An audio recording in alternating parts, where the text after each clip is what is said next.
Company H is the memoir of Samuel R. Watkins, a private in Company H of the First Tennessee Infantry Regiment, who served from the beginning to the end of the American Civil War. These are his words. Let's begin. Standing Picket on the Potomac, leaving Winchester, we continued up the valley. The night before the attack on Bath, or Berkeley Springs, there fell the largest snow I ever saw. Stonewall Jackson had 17,000 soldiers at his command. The Yankees were fortified at Bath. An attack was ordered. Our regiment marched to the top of a mountain, overlooking the movements of both armies in the valley below. About 4 o'clock, one grand charge and rush was made, and the Yankees were routed and scattered. By some circumstance or another, Lieutenant J. Lee Bullock came into command of the First Tennessee Regiment. But Lee was not a graduate of West Point, you see. The Federals had left some spiked batteries on the hillside, as we were informed by an old citizen. Eager to capture a battery, Lee gave a new and peculiar command. Soldiers, you are ordered to go forward and capture a battery. Just pirouette up that hill, pirouette march, forward men, pirouette carefully.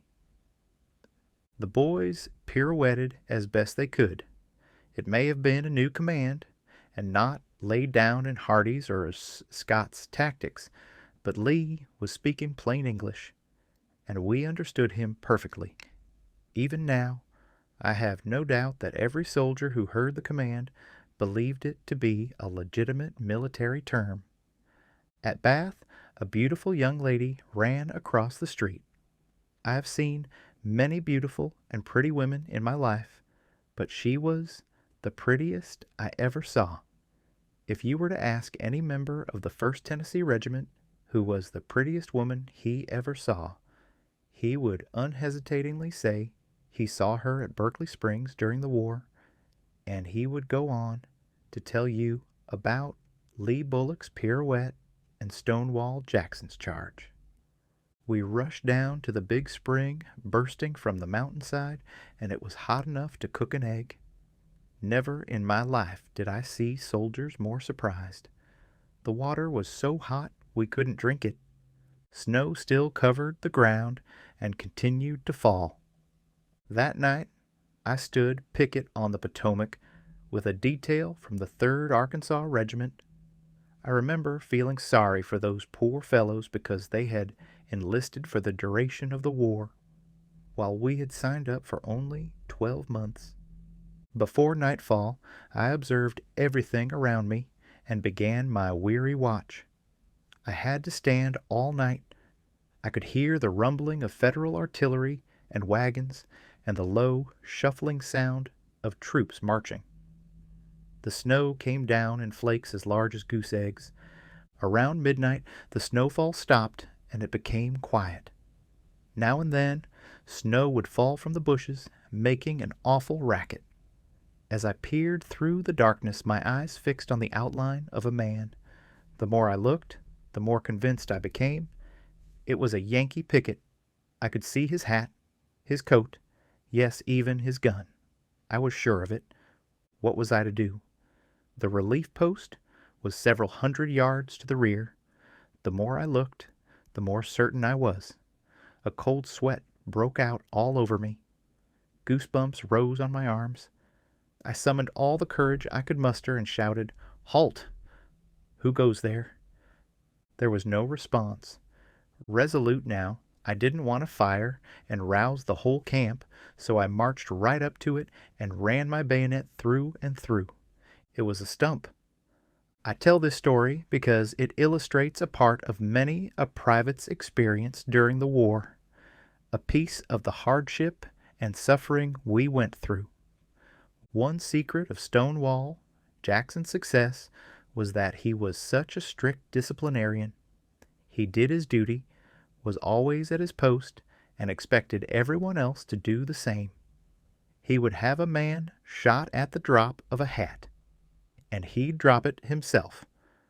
The first army order ever read to us after we were attached to his corps was the shooting to death by musketry of two men who had paused on the battlefield to carry off a wounded comrade. It was read to us while we stood in line of battle at Winchester. Schwartz and Pfeiffer. At Valley Mountain, the finest and fattest beef I ever saw was issued to the soldiers, and it was common practice to use tallow for lard. Tallow made a decent shortening if the biscuits were eaten hot, but if they got cold, they tasted strongly of the fat, which didn't resemble the flavor of vanilla or lemon in strawberries and cream.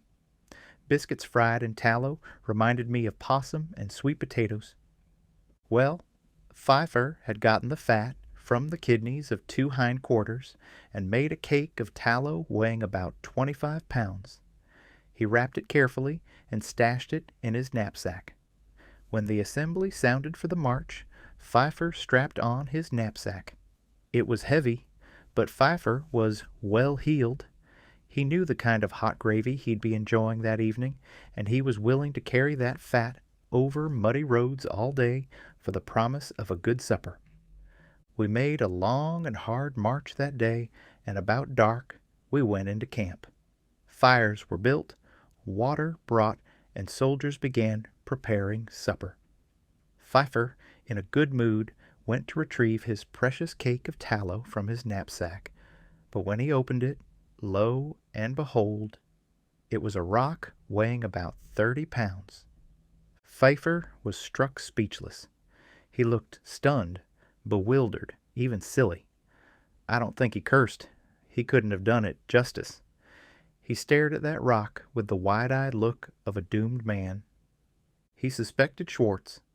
Sure enough, he checked Schwartz's knapsack, and there was his cake of tallow.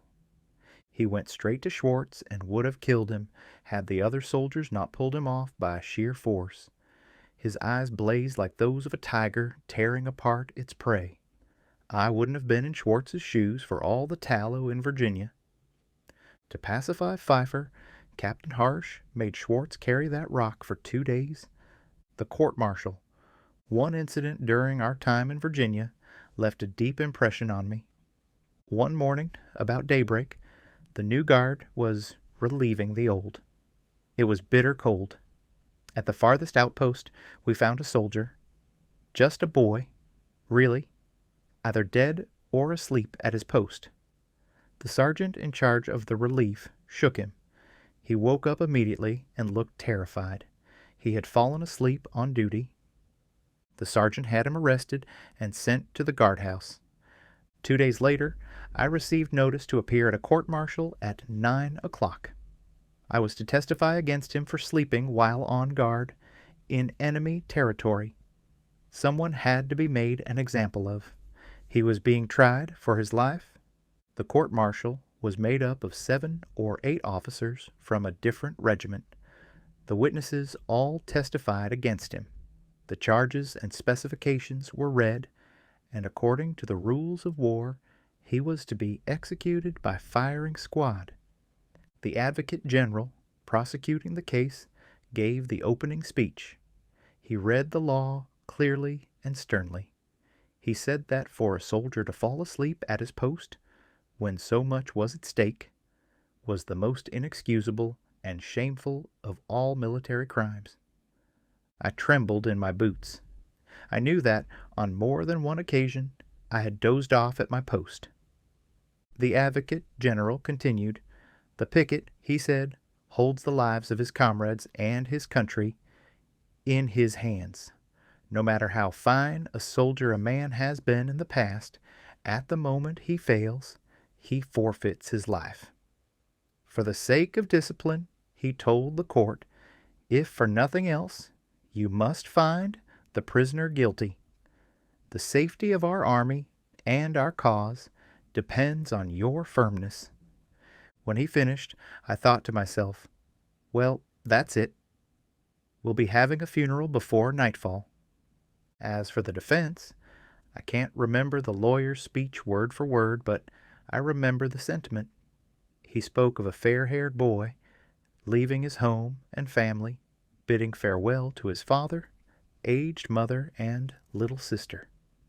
He told of the boy's proud step, though he was still just a boy, as he marched off to defend his home. Then he described the moment when nature had been pushed beyond human endurance, and on a still, silent picket post, while the rest of the army slept, the boy had also slipped into slumber. "You, gentlemen of the court," he said, "may have sons, or brothers, or fathers in this war. Where are they tonight? You love your family. This boy has a father, a mother, and a sister back in Tennessee. They gave him willingly to his country.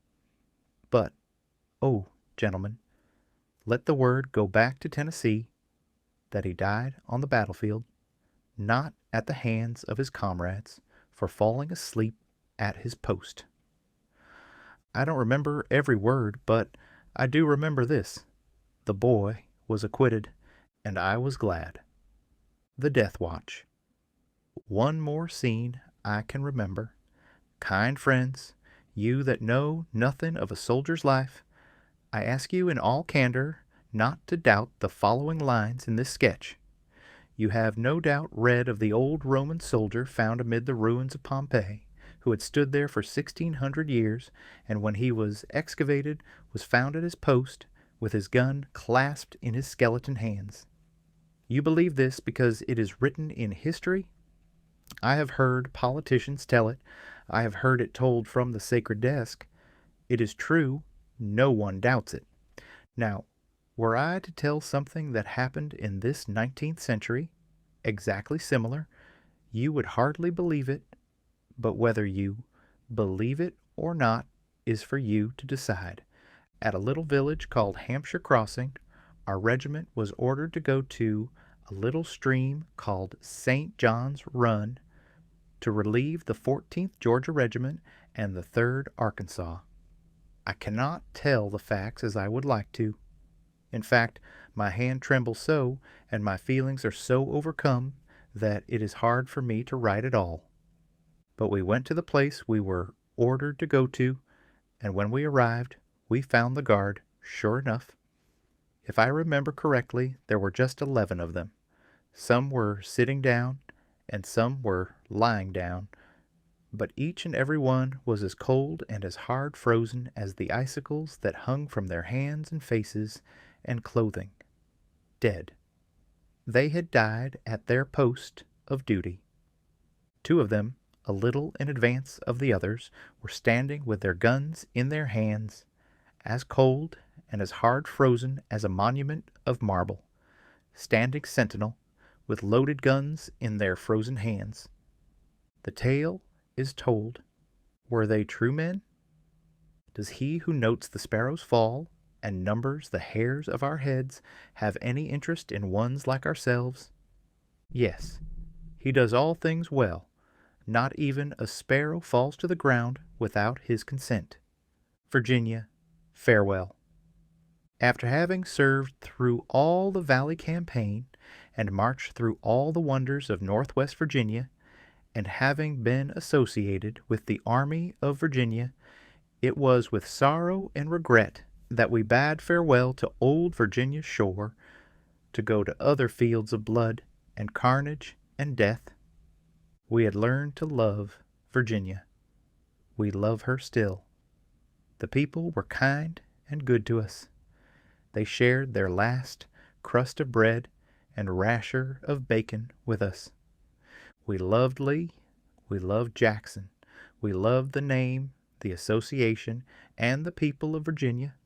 Hatton, Forbes, Anderson, Gilliam, Govan, Loring, Ashby, and Schumacher. These were names we had long been familiar with. We hated to leave our old comrades behind. We felt that we were betraying the instincts of our own manhood, and that we were abandoning those who had stood by us on the march and the battlefield at the time they most needed our help. We knew the 7th and 14th Tennessee Regiments. We knew the 3rd Arkansas, the 14th Georgia, and the 42nd Virginia Regiments. Their names were as familiar as household words. We were about to leave behind the bones of Joe Bynum, Gus Allen, and Patrick Hanley. We were about to bid farewell to every tender association we had formed with the good people of Virginia, and to our old comrades among the soldiers of the Grand Army of Virginia. Virginia, farewell. Away back yonder, in good old Tennessee, our homes and loved ones are being robbed and insulted. Our fields are being laid waste, our cities sacked, and our people slain. Duty, as well as patriotism, calls us back to our native home, to try and defend it as best we can against an invading army of our then enemies. And Virginia, once more, we bid you a long farewell. That concludes the third part of the story. Thank you very much for listening. Please subscribe for more episodes and leave a comment.